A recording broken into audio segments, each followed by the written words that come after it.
Blah, blah, blah, blah, blah.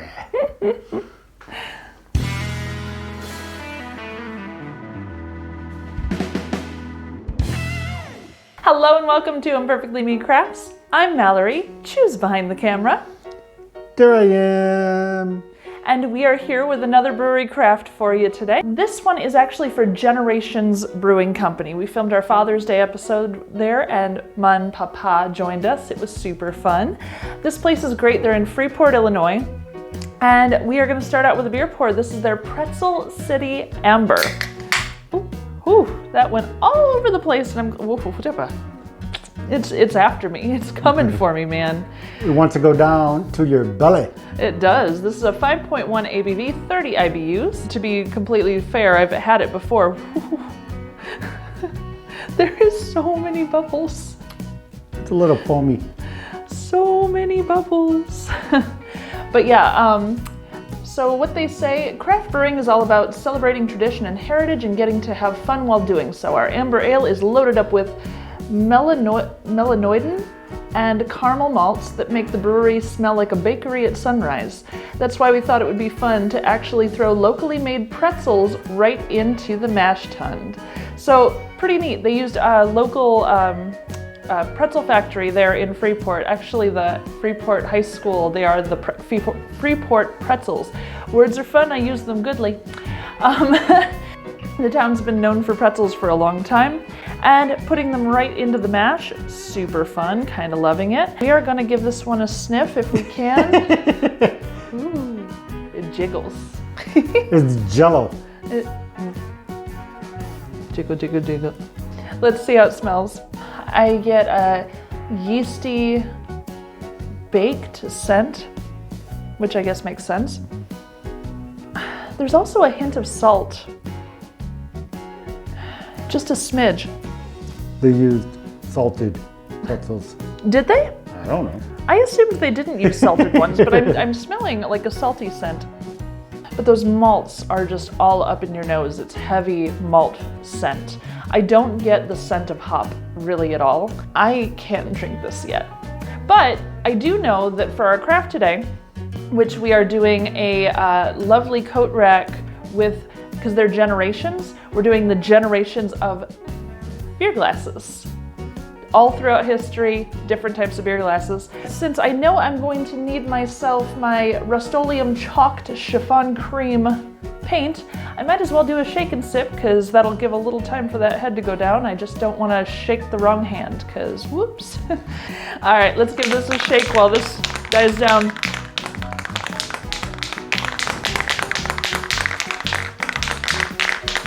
I'm gonna dive right in.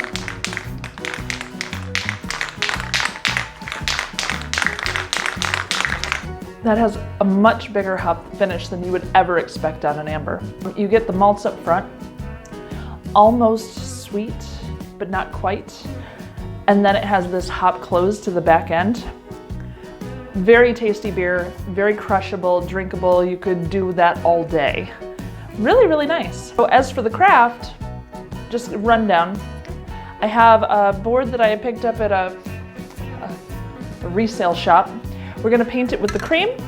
We're gonna go over it softly in black.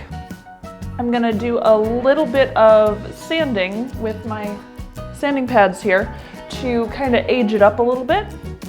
Then we're going to be adding the coat rack hooks, and then I will be hand sketching the different types of glassware along the board. I also need my satin protective enamel in shell white shaken up. I think Chew should do a shake and sip. Maybe. I think you should. We're gonna do that. And the next beer that you open up. What, you don't want this one? It's No, good. you got your germs all over it. That never stops you from stealing my beer ever. True. All right. I Here can't he make goes. it pop. The obligatory shake and sip. And I didn't hit anything. Ooh, that's salty. It is. Yeah. I can show you. Okay. So I picked this up at one of the resale shops near here. The back, this is like the particle board stuff, nothing too fancy. I'm gonna sand this sucker down first, and then we're going to be painting it.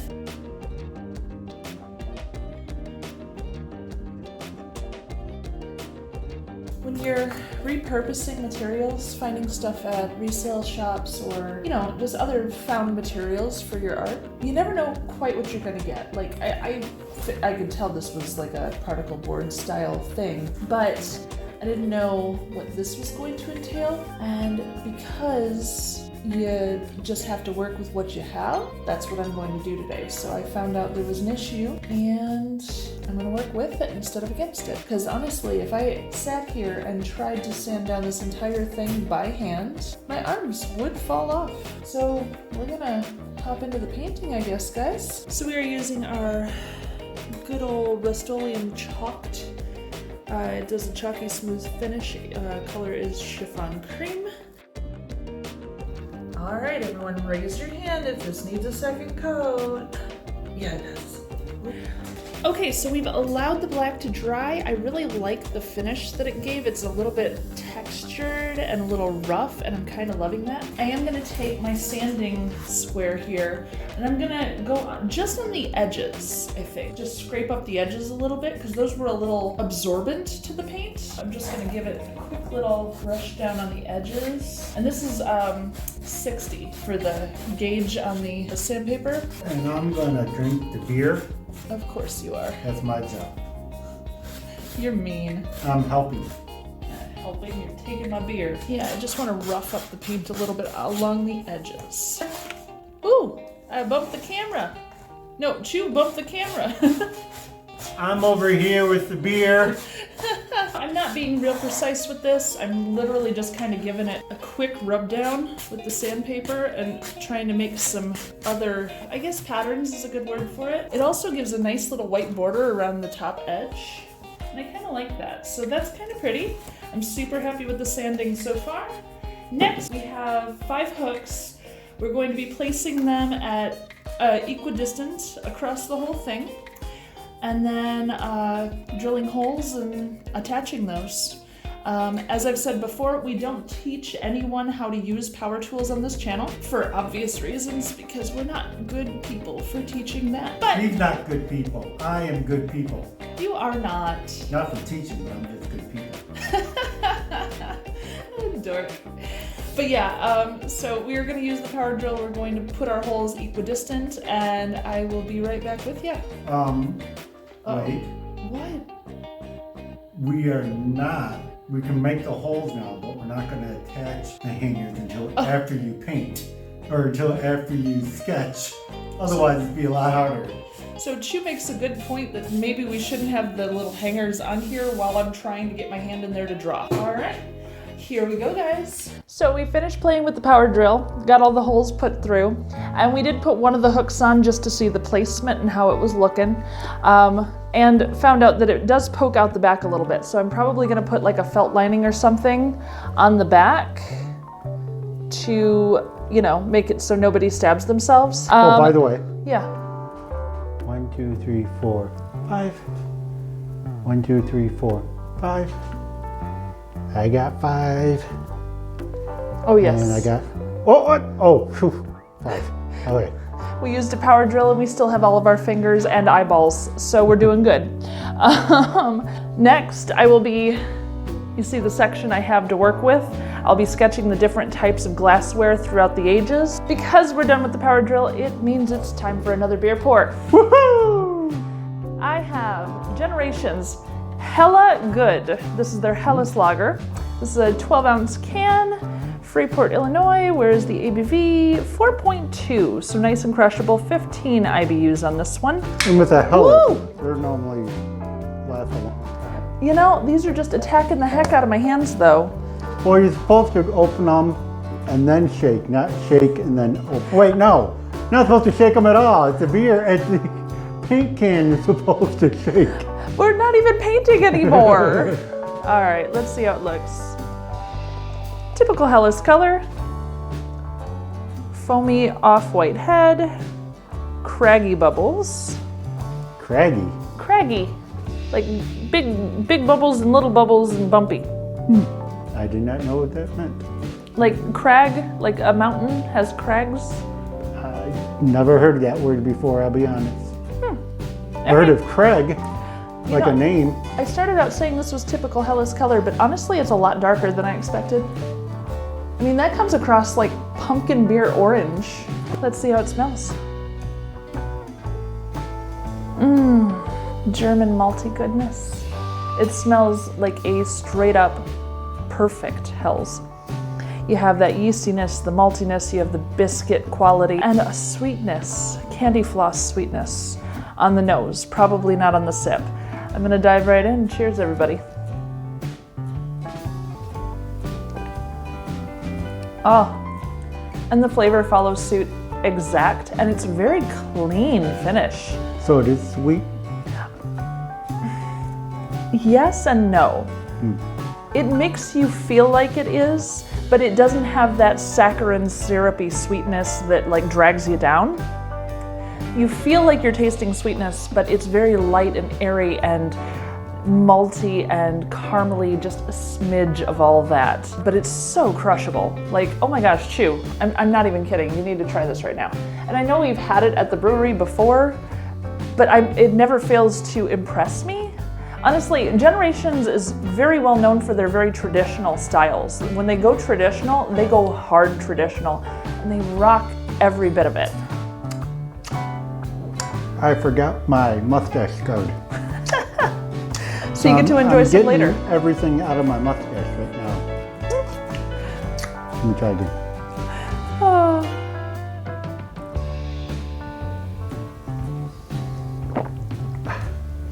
Yeah, I'll drink this one. I don't think so. That's fine. Damn it. It's so beautiful, light, airy, delicious. I'm gonna enjoy that while I do some sketching. So I'm gonna start out with pencil. I'm gonna do kind of a rough outline, and then I'm going to do them over in bright white marker pens, the paint pens that I've used on other crafts in the past. I've really gotten fond of those, and I will be continuing with those. Yeah, so... Wait. What? What's going on with that finger? You were looking at that finger. Well, because I have paint bits and stuff. I have paint all over myself. It always happens when I'm crafting. I get paint everywhere. I apparently get beer everywhere because it explodes when I open cans. But that's part of the fun of crafting with me, is that it's gonna be imperfect and it's gonna be messy. Right, Chew? Just like our marriage. Crafty? Imperfect and messy. Me and crafty. All right, guys, let's get to sketching. Oh, by the way. What? People keep on mispronouncing your channel name. They keep on saying ImperfectlyMeCrafts. It's ImperfectlyMeCrafts. Yeah, please. No. It's very imperfect, and it's imperfect. I called it that for a reason. I don't do anything perfect. I don't believe perfect is actually a thing. I don't think it exists. Unless you're talking about your husband's shoe. I'll use a lot of words to describe...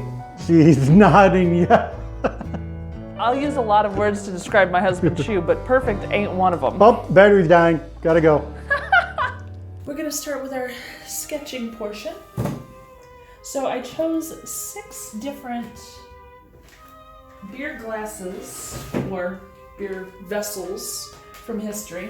And the first one I'm starting with is actually from as far back as the Mesopotamian and Sumerian periods, so between 6,000 and 4,000 BC. They were drinking out of large jars with reed straws, and multiple people would drink at once. The texture was that of an oatmeal or a gruel style, very, very thick, and mostly used in rituals from what I could gather. Of course, the history that far back is a little foggy, though there's actually evidence of beer being brewed by Neolithic people as far back as 13,000 BCE, though they brewed it in holes in the ground, so I can't really draw a vessel from that. For this one, we're looking at a horn shape on the bottom with a curve base. And then it comes out as a goblet would with a sharp outer lip. And then, according to the pictures, there were reed straws that came out from that. And that's what we're going to be drawing here on this part before the first of the hooks comes into place. I'll be using white, silver, and black paint pens. And yeah, I'm just gonna get started.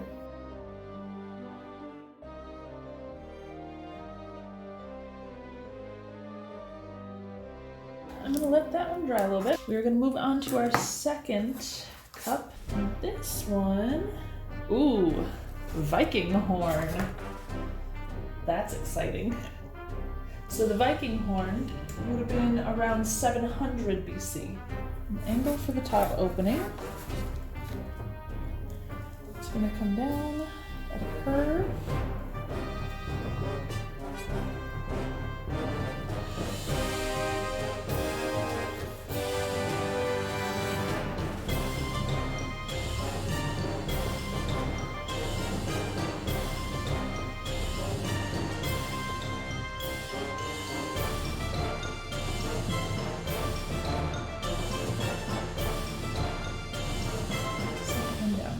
Next is going to be from the monasteries around 700 AD. We're looking at a goblet next. Goblet, fairly similar to the Sumerian pot. They wouldn't have used straws, and obviously the beer would not have been the consistency of gruel. So that's nice.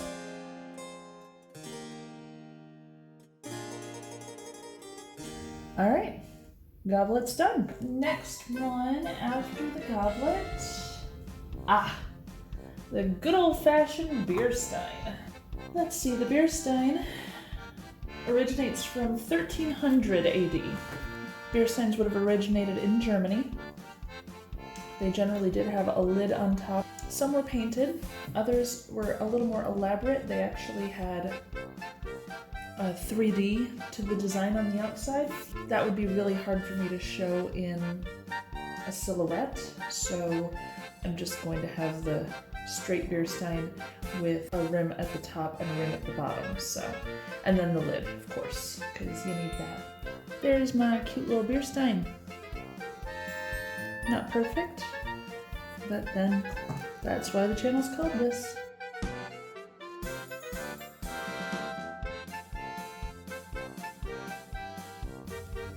Well, that'll need a touch up, for sure. Okay,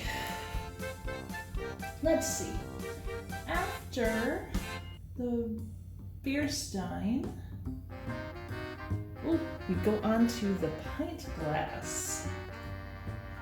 Pint glass originated in the 1950s. Nice, classic, clean design. Try not to overthink it.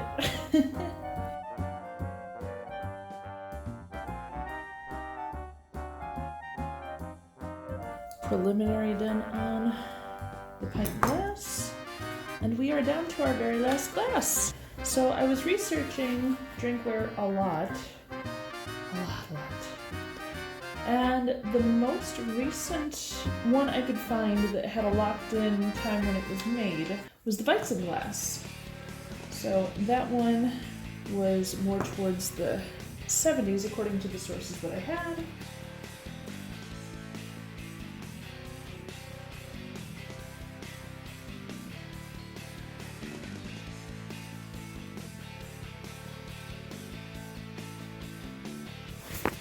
So what do you think?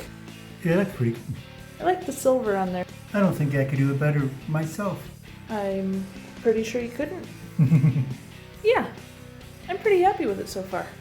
We'll add the pegs on, and this sucker will be done.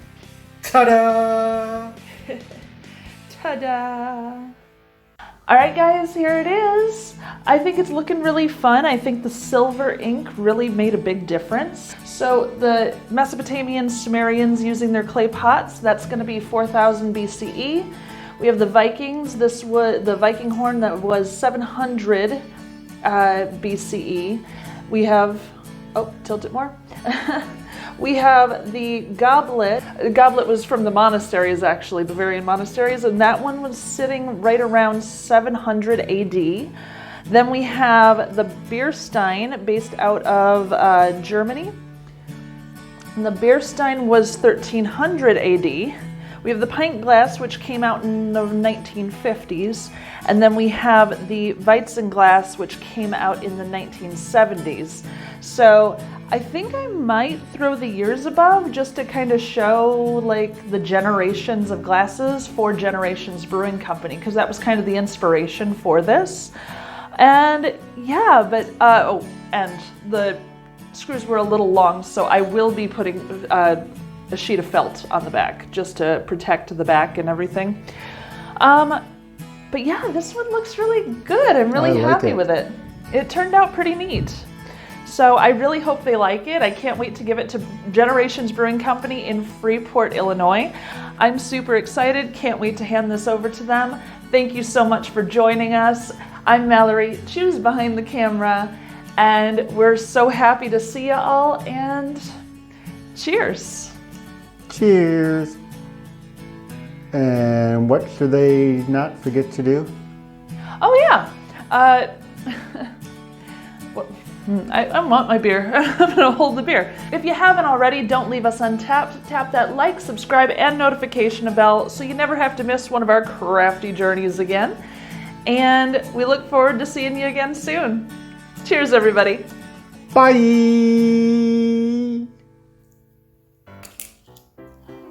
No.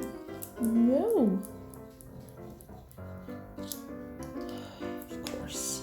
What's the name of that paint again? Rust-Oleum Chalked Chiffon Cream. Fancy. All right. Other words, white. It's not even popping. There you go. It was stuck. Ooh, I'm covered in dusties. This little thing is noisy. She's not talking about me, guys. Yes, I was. I was talking about Chew. Chew's noisy. It's probably going to go backwards on that, though. Because us in the Western civilization go left to right, not right to left when we read stuff.